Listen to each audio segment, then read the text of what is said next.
So in the United States, the Federal Reserve Bank, or much more commonly known as the Fed, and they came out today actually with their newest policy statement, which is to do nothing different, is charged with three primary responsibilities: to maintain sustainable long-term economic growth as measured by gross domestic product, maintain price levels that are supported by that economic growth, which is measured by the Consumer Price Index, or CPI. And the third one is a relatively new one. It really kind of came in during the Bush administration. It's always been kind of a, one of those quiet things that they were paying attention to, but certainly, wasn't one of their three mandates. And maintaining full employment is now there. And for the United States of America, economists would consider that 4% of people unemployed, long-term unemployment of 4% of the population, or working age, able-bodied population, would be full employment. So 96% employed is full capacity. And there's a few tools that the Fed has to be able to manipulate that money supply. So the reserve requirement is one of them. And the reserve requirement for a member bank of the Federal Reserve is the percent of deposit liabilities that must be held in reserve. So when you put money in the bank, they don't have a basket behind the teller line that has your name on it. It says, okay, well, this is Brendan's money. When I put money in the bank, that bank is using that money to facilitate lending in other construction loans, commercial loans, mortgages, things like that. And so they'll take a look at, well, how much does the Fed require that we keep on hand in cash overnight in our bank? And let's say it's 10%. Perfect. If they move that to 15%, well, that reduces the amount of money that I can lend to my customers and restricts my money supply.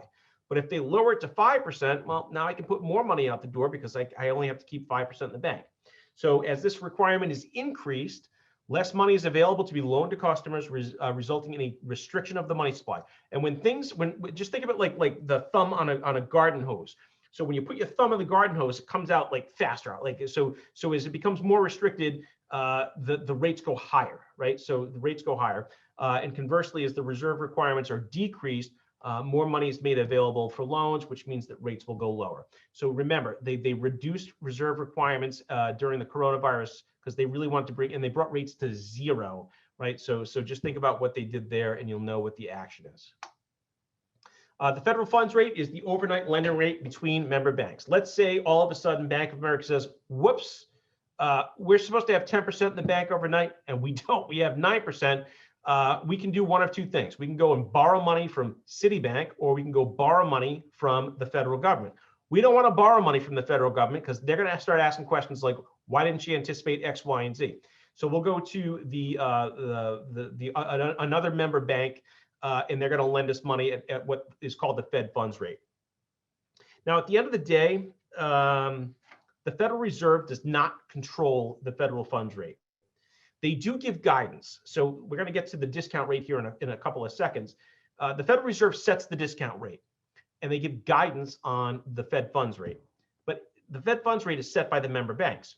And so the Federal Reserve, when they give their guidance, uses something called moral suasion, which is how economists basically define bullying. And they basically say, listen, in order for this stuff to work, we need you guys to play well with each other in the sandbox. So if you start screwing each other on overnight rates and becoming loan sharks, we're going to create problems for you downstream. So when we say that we want Fed funds rate to be held at 1/2 of 1%, keep it at 1/2 of 1%. So they don't, again, technically they don't set it, but they do influence it heavily. All right, open market operations. So this is the process by which the Federal Reserve purchases and sells government securities in the open market. The Fed will buy government securities to cause more money to circulate, thereby increasing lending and lowering rates. Think about it. When they buy securities, they take securities into the Fed vault, and when they pay for those securities, it pushes cash out to the market. The exact opposite happens when they sell government securities. So, and again, to be fair, right now, the Federal Reserve is buying, I want to say it's 10 billion. I think it's $10 billion a month in debt securities. So they're buying actually it might be 120 billion. It's a lot. So they're buying a tremendous amount of bonds right now to try and get as much money out into the public as possible to really try to stimulate growth.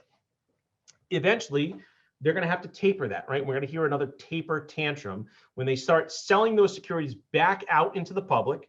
which so the securities go out to the public and the money comes into the Fed vault, which means there's less money in the system, which is restrictive, which causes rates to increase.